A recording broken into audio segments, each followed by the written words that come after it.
what does it really mean to franchise your business? So today we're going to dive into what it means when you franchise your business, what you should be focused on, and the ultimate question always, why does someone, a new business owner, enter the franchise world and succeed and others don't? And it really has to do with how you approach the franchising process.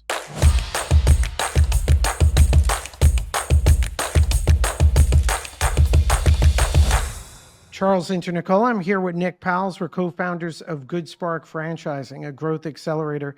And today, guys, beyond just the formula of what it takes to franchise your business, really want to get into what's really involved. Because franchising your business itself, becoming a franchisor, having your FDD issued, being legally ready to sell franchises, having an operations manual, those are all necessary elements, but it's not the destination. It's just the starting point of the journey. So Nick, as we go through and as we discuss what it really means, I'm going to hit us on some important topics. But how do you want to frame this in terms of this conversation today? Well, let's start with the brand that has not reached out to a consultant to help them franchise their business. So we're going to go super ghost. They are in this process. They're running some sort of business model, and now they've come to this maybe decision point because a customer or a family member said, "Have you ever thought about franchising?" And this is the kickoff point. So we start there and hit those notes. Then when we get to now you're in the engagement point. This is what it really means to franchise your business. Will help. But for me, and you and I have talked a lot about this, I think far too many businesses franchise that aren't franchisable. And so when you're looking at your business model, the most important thing you have to look at is, can it actually make money? And let's just say that number is 20% is what drops to your bottom line. You make $1 million, you're an independent business, and you make $200,000. Great. Fantastic. If you extend that to a franchisee, though, you got to shave off, call it another 7 to 10% in fees and royalties. So now we're down to 10. And so now we're at $100,000 drop to the bottom line. And then we got to look back at the investment. And oftentimes these businesses have these big ideas for how they want to build scale, and the investment goes much larger than what they did when they bootstrapped their business, and now you've become upside down. And so I'm working through that sense of this for someone that said, okay, go franchise your business. You got to look at the contract of the business to say, is it franchisable? And it has to start with, can it make money? And you limiting how far away you get from bootstrapping the business into too heavy on branding or build out or real estate to keep it really, really tight, so that now, can it make money? Can I scale it? Meaning, can I open up multiple locations so that I can build something that is sustainable? And the other thing that you're not going to know is, am I franchisable? Is this a franchisable business? Is, how will this perform out of state? So two quick things I want to say right now. I worked with a food brand out of DC, beautiful business. But when I got down to, can it make money? The answer was no. Can it scale? Yes, the franchisor had 3 units, but he bootstrapped all of the units. So the cost of investment that he spent was almost half of what he was expecting franchisees to spend. And I say, you should never franchise. And of course it's like, well, screw you. Of course I should. And they're no longer around. And so that would be one. And then the second story that I'll say is, you and I worked with a business in carpet cleaning, beautiful business for a local market, but it was because the operator was really engaged in the community and built up the portfolio of clients that had a referral network. And in today's world, flash forward 5 years beyond him creating the business, in market 2, if you Googled carpet cleaning services, there were 5 billion options for carpet cleaning. And so then it becomes a race to the bottom too fast. And so a franchisee opening a new market, it's hard to drive profitability because the point of differentiation isn't that drastic in cleaning carpets. And so I give those two examples. Like sometimes you could have a beautiful corporate business that's not franchisable, and sometimes you could have a beautiful corporate business that will not work in another market. And it all starts with, can this drive profit and enough profit to create scale? And so from our perspective here of what it really means, right? So what ultimately a part of what you're sharing, Nick, is mindset of I need to make my franchisees profitable. Certainly, as we do assessments and whatnot and having candid conversations, these are critical factors as we're talking about the should you franchise, right? Um, so mindset's critical. Franchisees need to be profitable. Let's assume we have a franchisor, we have a business owner that we're checking the boxes. It's in the right industry. There's unit economics that can be duplicated by franchisees at a profitable level, even when considering they're entering new markets. They have some higher costs and royalties and other items, right? So let's say we get past that. And I'm about to take this step. What does it really mean for me? And now, as I'm searching through the franchise universe, I'm doing searches, I'm finding consultants and franchise developers. And of course, GoodSpark's a franchise development company, but there's so much confusion, right? So chances are you're going to see different consultants, different companies promising everything, a package that covers everything from legal through operations manual, through marketing plans, through all of these things, right? And so my first point or the first topic I want to discuss is the proposition that franchising your business, it's not about a package, it's a process, and that takes time and that takes an evolution. Yeah, I mean, I agree with you. I think talking to a friend of ours right before I got on this call, and we were talking about a brand that kind of stalled out after franchising. I said, "What was the?" He said, "What do you think the issue was?" I think I said they got duped by a franchise consultant at the beginning stages that derailed the potential of that brand growing because the advisory was really, really, really poor.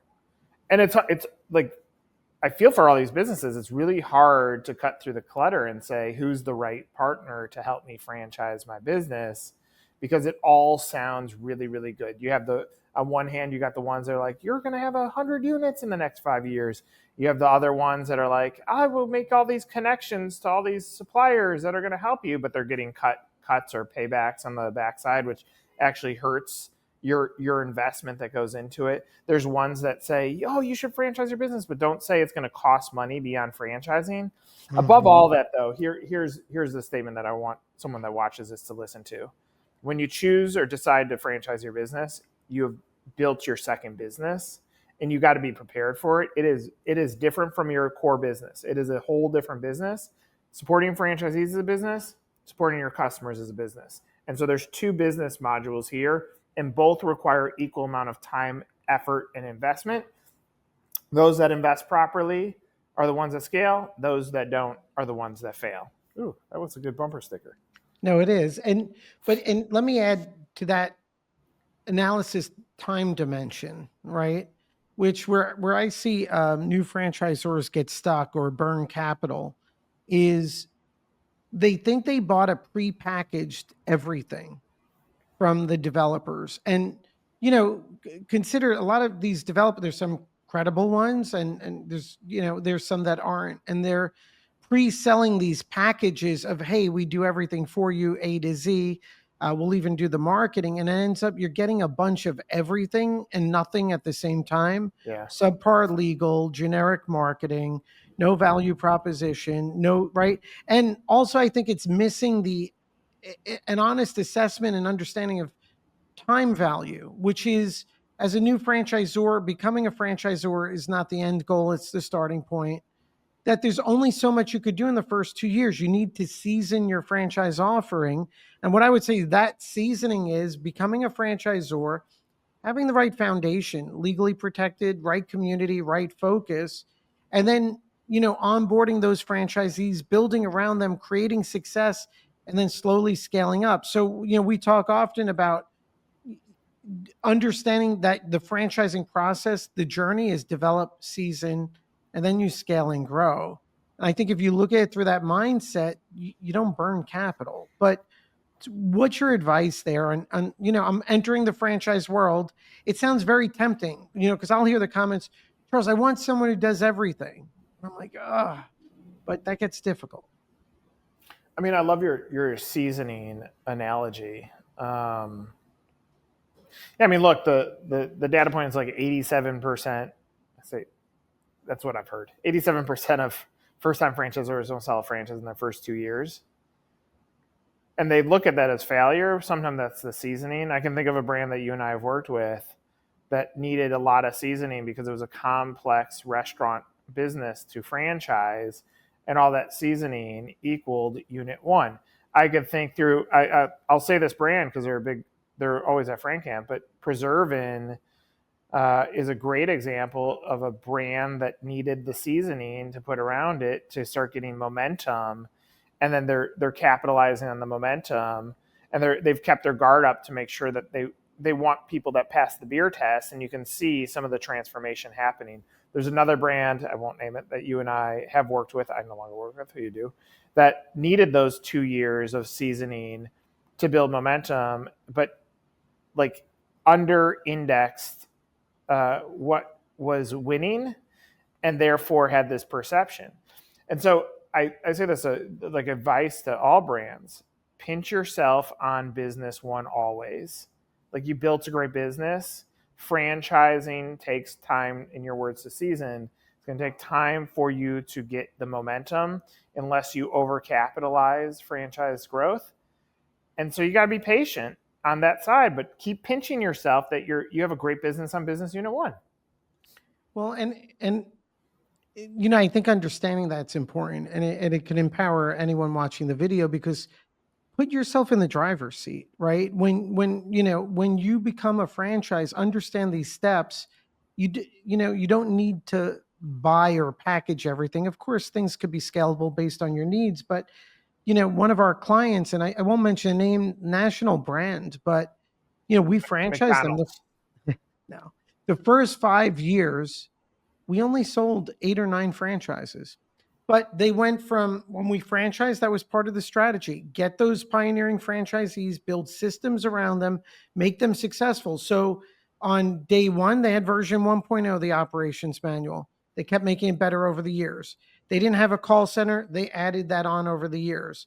They built out their marketing. But over the first 4 years, maybe 8 or 10 franchisees, at the end of those 4 years, they were all successful, all strong unit economics. And what looks like a slow growth company, if you look at over an 8-year time horizon, is almost sold out of the country in a very unique winner. So the point is that we see too many new franchisors thinking they bought franchising in a box and thinking that they're relying on developers who claim to promise these unique relationships with brokers or all the other things. And what they're doing is taking your dollars up front. And so just go into this with the right mindset. Understand you can't do everything at once. You need to develop, season, then scale and grow. And so many times we talk about the growth gap, Nick. It's the seasoning part. So I'll see a franchisor, we'll see them. They'll come to conferences. They didn't start with us. They worked with a developer. They're struggling. I see them one year, they're struggling. I see them next year, they're struggling. But they've never gone back to adjust the deficits in the initial development process. Website hasn't evolved. Their support hasn't evolved. Their brand positioning. And then they get stuck, and then they start joining broker groups and spending money in other places, but they're not yet ready. I want to give you a few comments. One is there's a brand that we work with. I'm on their board, and I had this what's winning discussion with them, which I like having these discussions. And they said some unit count, let's just call it 25. I said, okay, but if we look at unit level economics, are they great? And they go, no. I go, so you want to sell 25 new and your unit level economics are not great? No, great. So for these 25, let's just say it's going to cost you $250,000. Let's park that to the side. What if I told you to go spend $250,000 on improving unit level economics with your current system, what would happen? They're like, well, we do this and this and this and this and this. So great. That was hard answers on this side. And on development, what would you do to get a franchisee? Well, we don't know. We've tried portals and shows and digital. We're not getting momentum. I use that example because I said, what if you grew fatter and then grew taller versus growing taller? Because what you just said in your example of the national brand, like they totally focus on the success of their franchisees, which really you can get to the same numbers selling more franchises, $30,000, $50,000 in franchise fees per deal. 10 is $500,000. Or you say, how do we get to $500,000 in royalty? What happens if you get to the $500,000 in royalty is now you've improved the franchisees, and most likely they're going to buy another unit if you've qualified them in. And so the growing fatter and then taller ends up being so valuable. I was on a call right before this. Our client said, give me some examples of brands that are always out there. Like they are always in the list of brands that people are going to inquire for. I gave three. Paris Baguette has done a tremendous job at building up to become a unicorn brand. Lane's Chicken has done a really good job of simplifying operations, perfecting supply chain and operations, well capitalized and non-negotiable on real estate selection because that's where they came from. And now that's turning into a great business. And then I said, like Dave's Hot Chicken has made it so that everybody wants into it because they just became so loud. They're having some operational challenges, what I hear, because they grew so fast that they can't, like the supply and the demand of how fast the franchisees are opening are misaligned, but always on the mind. So those three examples, what's the consistency? Capital, operations, real estate. And so like if we break this down, now for a home-based brand, they might not have the real estate selection, but your real estate ends up being your mobile truck and the billboard and what is the story that it's telling. And so it's not overly challenging to figure out this equation, grow fat, then grow tall, and the construct of a good business. But if you skip ahead and say, let's become a franchise without operationalizing that first part, I think that's where brands get disappointed because they skip steps or they hire a development company that says, oh yeah, we're going to do all this. And the development company doesn't challenge them on the grow fat or the structure of what makes a good business. And then 2 or 3 years later, they are struggling. They're frustrated. They missed out on some of the positioning that would have made a huge difference. And I think that's important for these brands that are thinking about franchising your business. Align to someone or a group that is willing to not just tell you yes, that is willing to challenge you on your systems to make them better so that they become more likely to be franchisable. Nick, let's assume solid business, good unit economics, scalable, and so it meets all the criteria where we feel strongly that it could succeed as a franchise brand. And so we have those two examples. When we go through franchise trade shows, we'll go to expos or we'll go to broker conferences, and you'll see a really good business, a good founder and brand, but they're not gaining traction. They're spending some capital. They're attending broker conferences. They're going to expos. They may be spending money on lead generation, but they're missing some fundamentals that they should have addressed before, trying to accelerate, right? And the goal here in this conversation is everyone watching this video, please pay attention to this because we want to succeed. We don't just want to franchise. What are some of those gaps that are missing, whether it's mindset, whether it's foundational about brand story? What are the things you see lacking when you're like, wow, that is a good brand, but something's off? I mean, it's positioning and messaging like that. That's it. And so I was talking to a franchise supplier, talking to them about potentially coming to Fran Camp and they're like marketing. I actually had two of these in the last 2 days. I said, well, most of your clients come from referral, right? They go, yeah. And they go, so why do you want marketing? They're like, because we want that next level. I said, great. Go to your website. I go, tell me, what is the number one problem you solve? And they both go, ding, ding, ding, ding, ding. I go, what does your website say? Not that. I'm like, so if you go spend money on marketing, it's going to come back to a message that doesn't align to what you just said the problem is that you solve. Like, it's that simple. Like, does your website answer the problem that you solve? You go to a restaurant brand, does it answer the problem you solve? Yeah, it's going to say, like, look at our new big fat burger.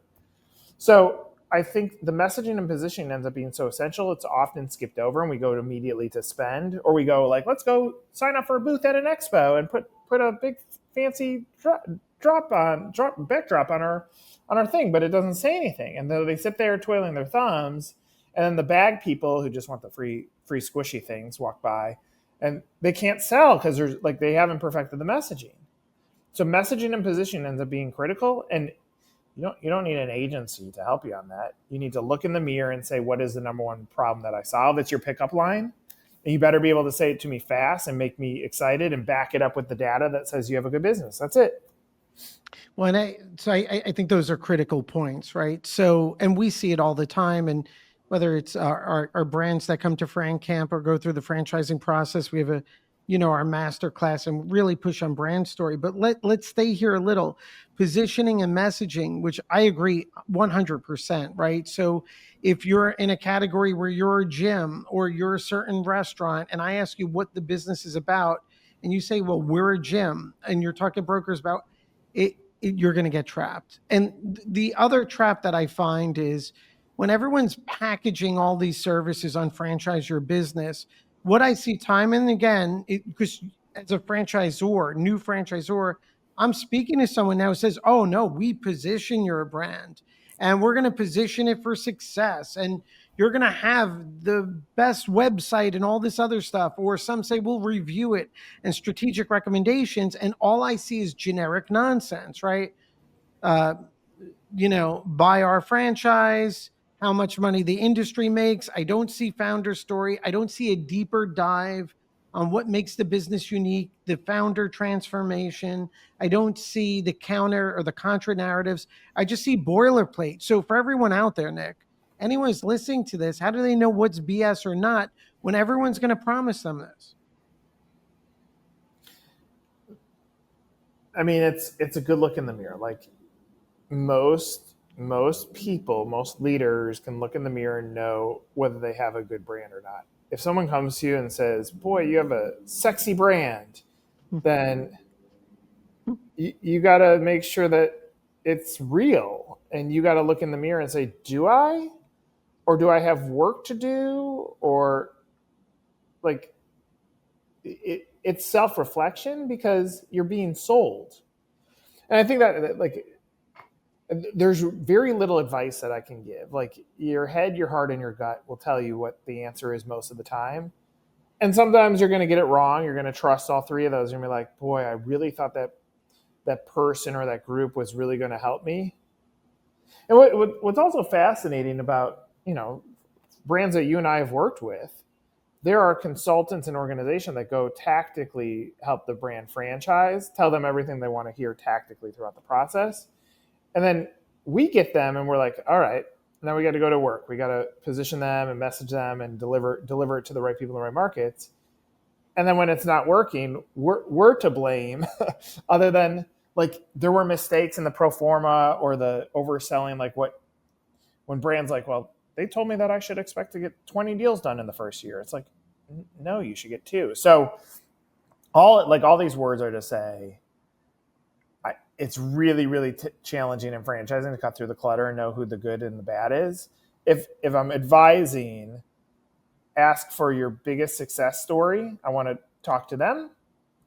And I want to talk to your biggest failure that still validates for you. You qualify with those two because everybody has a client that didn't work out. And let them tell the good and the bad and the ugly. Then you decide whether it makes sense. And if they balk at that, then back out. And when you really look at the portfolio of brands that they work with, like when they say we helped X brand grow to X billion locations, well, what's the definition of help? Like, did you do one little project with them, or did you really help them get out of the mud and get the scale going? And I think that's part of the detective work that the buyer has to go through, a potential franchisor has to go through. Yeah, even at the law firm level, we have a client, amazing person, amazing founder.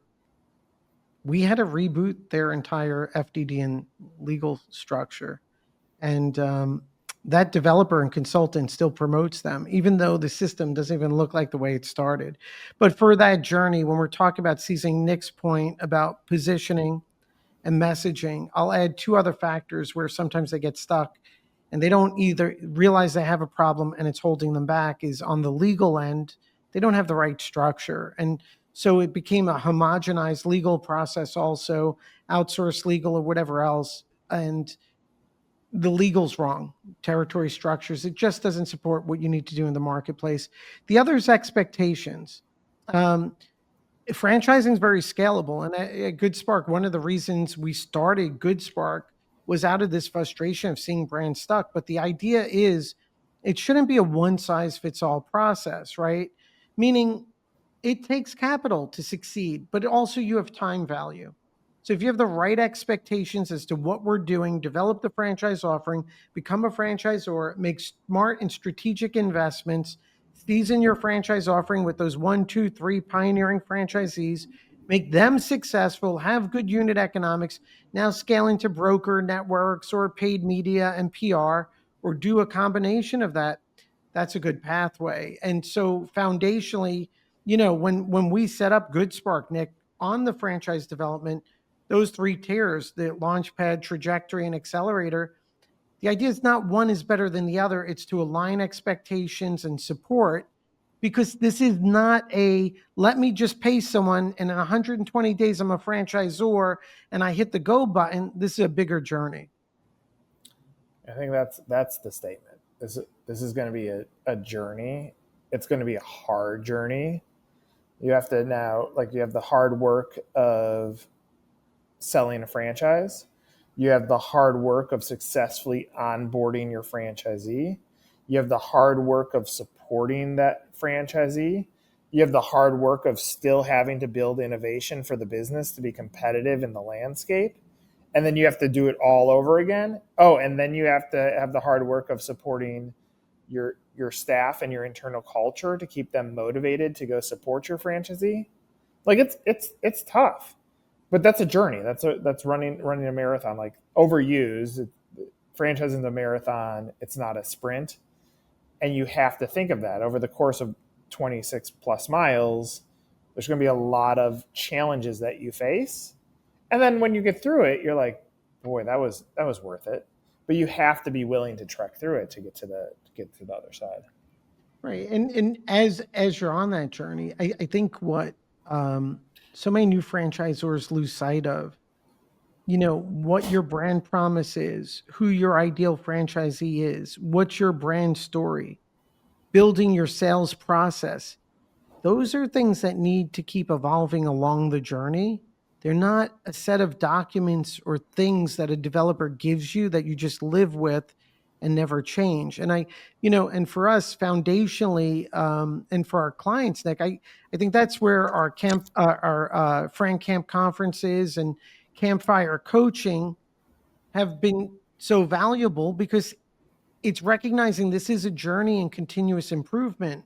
So if I make a statement like franchising's how you grow a brand and not just selling locations, like what does that mean for you? And what should be, if I'm a new franchisor entering the space, whether working with GoodSpark or someone else, what should it feel like to know I'm on the right track? What are signals and signposts to know I'm working with the right teams? I mean, it's a great question, and I wish I had a simple answer to answer you. Like, again, it goes back. I'm going to say the same thing. It's head, heart, and gut is indicator one. Indicator two is, are your franchisees making money?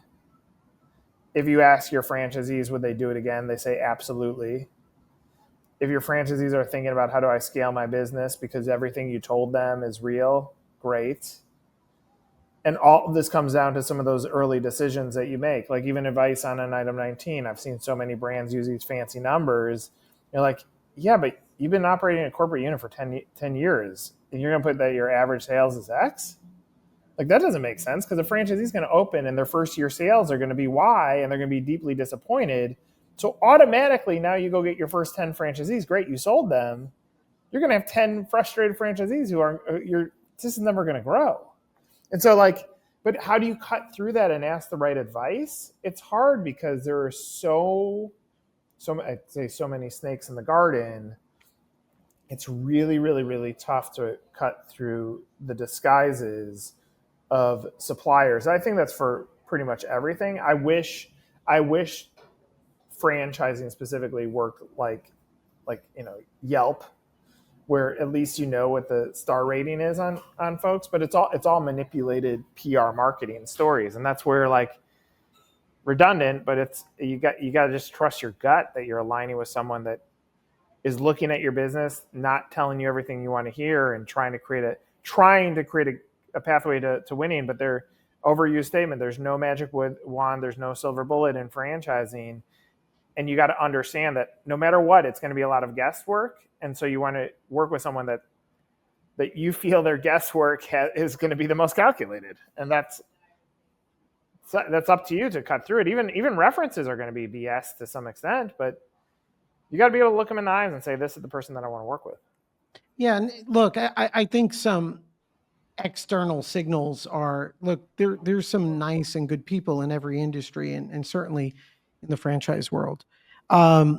Some advice is dated. You really need to, if I were looking for signals and signposts, it's a team that's going to keep pushing me with the idea that this, this may be good enough now, but it needs to get better. And I also think what I found the most rewarding thing is, in terms of community, Fran Camp conferences, CampFire coaching, you interacting with other franchisors, sharing what works, getting visibility is going to empower you to work with the right people and make smarter decisions. So a big takeaway, right, is, understand that this is an evolving process itself. And understand you're on a journey, that we're not just franchising and then you're done. So the point here, what it really means to franchise your business, to me, it means you're starting a journey to build what ultimately can create tremendous enterprise value. It's a new business where you're going from business owner to franchisor, and you're looking to scale and create wealth that creates good unit economics for your franchisees. Ultimately, look, when I see the success, we also see the struggles, but without overhyping franchising, I'm sometimes blown away when I see private equity deals and, two brothers or two family members or a husband and wife that started a business and have sold at a very high number. So there's tremendous potential there in creating that value. But I think a big key for me is the franchising your business part. Look at it as a 5-year process, even though you're legally ready to sell after 90 to 120 days. Two comments. One, I think of the two sides of a lottery ticket. Very few people win the lottery, and very few people that win the lottery keep the money. And so when you hear terms like quick or fast or speedy, none of that is sustainable long term unless you have a great foundation. There's a brand that I'm thinking of that you worked with, great, tremendous foundation, and then went into accelerated growth, but it was only because they had a great foundation. And then I think about there's a company in the garage space that comes to Fran Camp that I think has been oversold on speed, like how fast they can grow. And they were oversold on that. They're having a lot of good early wins. Right. It's just going a little bit slower than expected. So that, like, if they look at a 5-year plan, it's tremendous. If they look at a 1-year outcome, they're deeply disappointed. And like that's the challenge. So slow and steady wins the race. And last thing I'll say is, when you decide to franchise your business, big statement, you're really putting other people's money at risk. Like, it's them that's going to invest their life savings into your brand to have little control because they believe in your brand. And that comes with tremendous responsibility. that you have to go into this with the best mindset that I'm going to make my franchisees win. And if you look in the mirror and you don't have that, if you're like, I just want to make money off franchise fees, I strongly encourage you to back away from franchising. If you're in it to help other people make money while still you make money and build wealth, fantastic. But make sure you have the right North Star before you go into this thing. Nick, I think that's critical. Guys, I hope this video helps. And if you're thinking about franchising or you want to have a conversation, reach out to our team. Also, check out the Fran Camp conferences and CampFire coaching. It's an amazing community.